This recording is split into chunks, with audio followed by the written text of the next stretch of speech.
James O'Keefe here in downtown Minneapolis at the scene of the crime. The person you're about to meet, Liban Mohammed, aka King Liban 1, boasts about the hundreds of absentee ballots in his car. This video is one of the first of its kind. A man self-incriminating himself, bragging about all the illegal ballot harvesting that he does. Money is everything. Money is the key in this world. If you ain't got money, you should not be here, period. You know what I'm saying?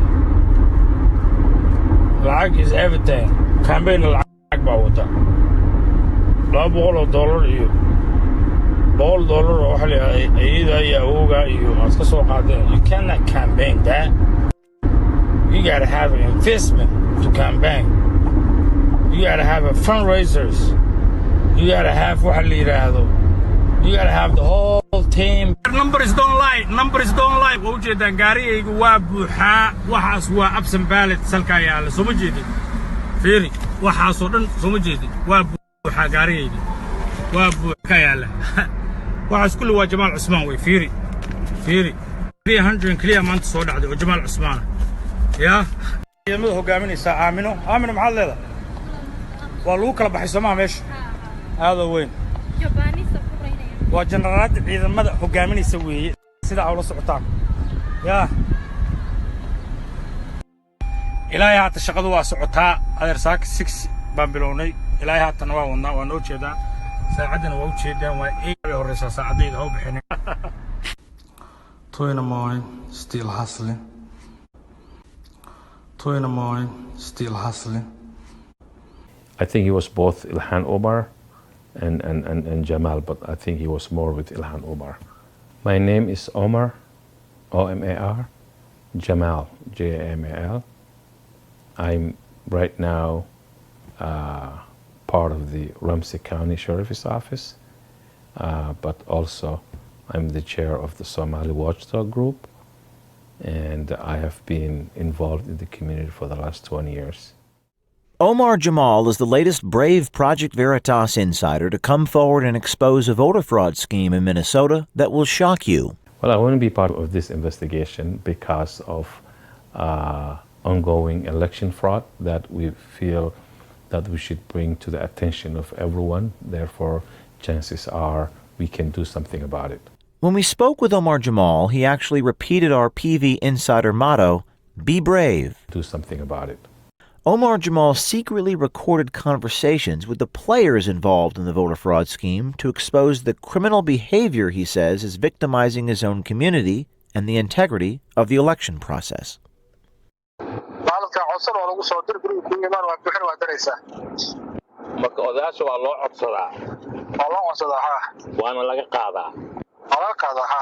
Liban didn't get it in a unique way. He just got them the way that everybody before him or maybe even after him will do, which is go to the elders, probably maybe pay them and collect, help, to their men. He's helping them. So I think that's the process of collecting from the seniors from their buildings. There was video, you can see the video, there was a video out and about that he has the ballots in his car. Right. And talking about the only way you can win is with money. She uses money, and he's one of many people. He's not the only one who works for her. He was talking to his opponents and other people saying that, here we are. He was just boosting, He said, I have 300, and he had them in his hand. Got it right here. Like a cash. Like cash. Well, question, have you ever asked yourself, how did he get them? Yeah, how did he get them? You just don't go and, I was looking at them, and they were not filled. They were blank. Right, some were open. Yeah. In envelope still. Who was the one filling out the absentee ballots for you?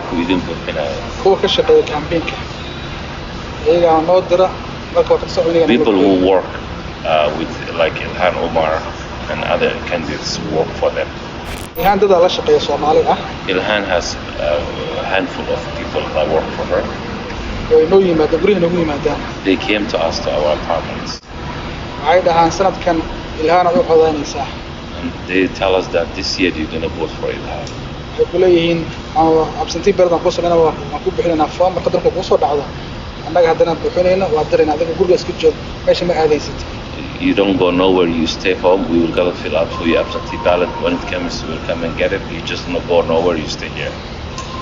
Marka marka soo dhacdo iyagaa noo calaamada ilaahna waa They fill out for us. kadibna iyagaa noo saxiixa iyagaa bashqad kulida way diraan. And then they do it, but by themselves. Where do they pay the money? lacagta xagee ku bixiyaan? lacagta markaan codka saxiixino oo warqadda naga buuxsadaan markaas lacagta na siiyaan. The minute we sign the thing, the election, and that's what you can pay. I think the purpose of collecting the ballots is to make sure that you fill them out and you make sure that the person you want get in there. Wow. They fight you if you speak up. Wow. Like what? Like what can I do? Like get jumped? Hell no. I ain't going. No, I'm good. Okay, let me talk to you. Yeah. And I got money too, so if I gotta get them out to the polls, I'll get them to the polls. Okay, Just don't forget me. I need some money. It's all over, bro. I got you. Listen, Got me? I'm gonna hook you up with 3 times. All right. I'm working with Jamal Osman. Jamal Osman is running the city council in Minneapolis. Right. That's my young brother. Videos saying that the only way to win is money. And what was the other one? He said it was money. Our source inside the Somali community explains that as soon as early voting occurs, that's when ballot harvesting of the elderly happens. And one of the places it happens is at Cedar Riverside Apartments here in Minneapolis. At the end of this street, Yes. there's 3 towers called Horn Towers. Okay. And it's all seniors, and they took every ballot. Every ballot. They just take Every them from single them. ballot. They knock on the door and say, your ballots come, give it to me, give it to me. They don't even pay them for it. They just take it. No. And the ones that didn't vote on ballots, the young people and the women and stuff, they were paying cash.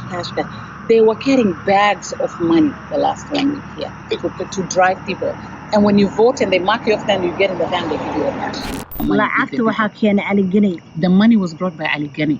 Ali Gani is the campaign chair of Ilhan. He's a staffer in her office. Ali Gani Guinea. was coordinating everything. Ali is who's deputy director for Ilhan Omar here in Minneapolis, is part of people who are using cash to get votes and use that to make sure that he wins the election.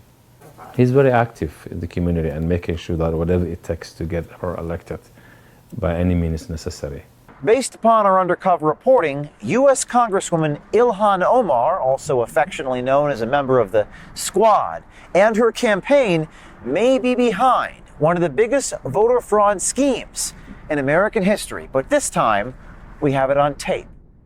The person who's working in Ilhan's campaign is the one who's managing the voting place. They bring them, they line them, they put the open ballots in there, and then they take them in and say, here. And the people mark. How's that working? They have perfected this system. This is what they do. They will tell you, we are applying for your ballot. They take a picture of your social security and your driver's license. They have a database. When the ballot comes, they track it. Sometimes they make fake emails. They track the ballot. Then they come and pick up the ballot. Wow. So they Unopened. actually. Wow. So there's a vested interest, but we are victims of the system. They don't give a shit about any Somali issue. Sorry to use my language. No, you're right. And the DFL wants to win this state at all costs. It's a mutually beneficial, and the victims is the Somali people. We have to understand that the immigrants, mostly here now, are first generation immigrants. They are still, most of them are still emotionally connected to where they came from. And because of their background, not knowing how elections work, they came from military government. That's the only system that they know. And when they get here, because of their ignorance, not knowing how all things work, sometimes they even think it's legal. Now, our sources say that Ilhan Omar is actually exploiting members of her own Somali community in Ward 6, which is the epicenter of where these alleged voter fraud activities take place. It's not right that there's, corruption. It's pretty much an alliance between clans and the progressive left in the city of Minneapolis. Because you have a specific family, which Abdi Warsame, Mahmoud Noor, Ilhan, Jamal Usman, who just got re-elected, or should I say elected for City Ward 6, all are in the same cousin of family. Like it's clan-oriented. Liban Mohammed's video shows him violating Minnesota election laws, which prohibit someone from collecting more than 3 ballots. It's also a violation of federal law. For anyone who votes for others illegally, this is the law. 52 U.S.C. 10307, punishable by up to 5 years in prison and a $10,000 fine. Numbers don't lie. Numbers don't lie. Waujeedan gaarigaygu waa buuxaa. Waxaas waa absent ballot salka yaala. Soo ma jeedin. Fiiri, waxaas oo dhan soo ma jeedin. Waa buuxaa gaarigayga. Waa buuxa yaala. Waxaas kullu waa Jamal Usman way. Fiiri. 300 clear maanta soo dhacday oo Jamal Usman. Yeah.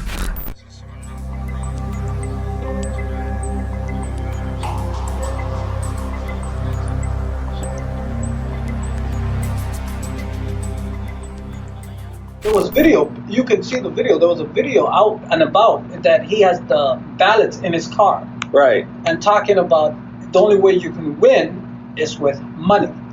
So he's basically saying that. Admitting that. Right. Yeah, admitting that. So. I saw that video. Yeah. He took it down. But you captured it. You saw the video? I saw the video. And he took it down, but I captured it. Get out of here. What? Did you really see the video? I captured the video. Captured that video. It's a beautiful video. I told you. Things like that, though. That's what's going on. He said, I have 300, and he had them in his hand. Got it right here. Like a cash. Like cash. Like, a question, have you ever asked yourself, how did he get them? Yeah, how did he get them? You just don't go and, like, I was looking at them, and they were not filled. They were blank. Right. Some were open. Yeah. In envelope still. It's an open secret. It's not something that she will do anything that she can to get elected, and she has hundreds of people on the streets doing that. Our sources say that Ilhan Omar's voter fraud machine appears to be much more than just a few foot soldiers like Liban Mohammed's ballot harvesting. This appears to be an effort that is very systemic and very coordinated. Hundreds of people have come that do not live here. And then they're saying that it's only 30 days they have to live here. These people are collecting benefits elsewhere, housing elsewhere, living in other places. And the DFL knows everything. They just want the numbers. Truck drivers are coming, getting temporary addresses. There needs to be a database of where are these people coming from. They don't live in Minnesota. We don't have hundreds of Somalis lining up every day for balloting. No. Where are they coming from? And as soon as this election is done, the people will go back to their normal lives. It doesn't matter. It's over. It's over. They're accepting temporary addresses. They're accepting all kind of shenanigans. People are showing an ID. I moved 30 days ago. My ID is not come back. Okay, just give us the last 4 of your social and tell us the address. And then somebody else will say, yeah, the same people who are helping them vote are saying, yeah, I can vouch for this address. That's it. The vouch thing. I saw that. They're vouching now. Or they can have someone vouch for them that lives in the same ward and precinct. That's what I'm talking about. The person vouching for them. Now, where do I find out who vouched for these people? These 8 people that didn't live in one house. You know that those people were vouched for. There's no way 8 people live in that one house. That's a little tiny house. It's not only her. It's all this, DFL machine. No, this is a DFL machine that's, in full operation in the state of Minnesota. And if you don't do it the way that you need to do it, then you just better get the hell out of the state. Now you may ask yourself, how is voter fraud of this scale, of this magnitude, how does this voter fraud go unchecked? So there you go. So that's the type of beautiful thing that's going on. And I find that interesting. And the Republican Party is just sleeping on that. Why didn't they do anything about that video? They can't, because that video, here's what's going on with the video, right? The video basically doesn't, how do you say this? Does he say at any time in the video that he aligns himself with Jamal Usman? Yeah. He does? Yeah. I don't know. It's gone now. So if that video at any given time does say he does align with Jamal Usman, and then the state can do something about that. It's not right that there's, corruption. It's pretty much an alliance between clans and the progressive left in the city of Minneapolis. Well, I'm afraid if it's already too big to stop, maybe it's too late. Maybe it's already too big to stop. There's a lot of people invested in this, you know, and they don't care how they did it. We win, and that's it. If American people don't pay attention to what's happening, it is gonna soon, the country will collapse. The rules and regulations, if you ignore that and you let corruption and fraud become a daily business, and then tough luck, the country will not exist as they know it. Now the only question is, what does Congressman Ilhan Omar have to say for herself? That her deputy, Ali Issei, is apparently a central figure in all this fraud. So the question is, what does the Attorney General of Minnesota have to say about this? What is the county attorney here in Minneapolis? What is he going to do about this? And finally, what does the Attorney General of the United States, William Barr, intend to do about this massive criminal voter fraud caught irrefutably on videotape? Oh, and we're not done. Stay tuned for part 2.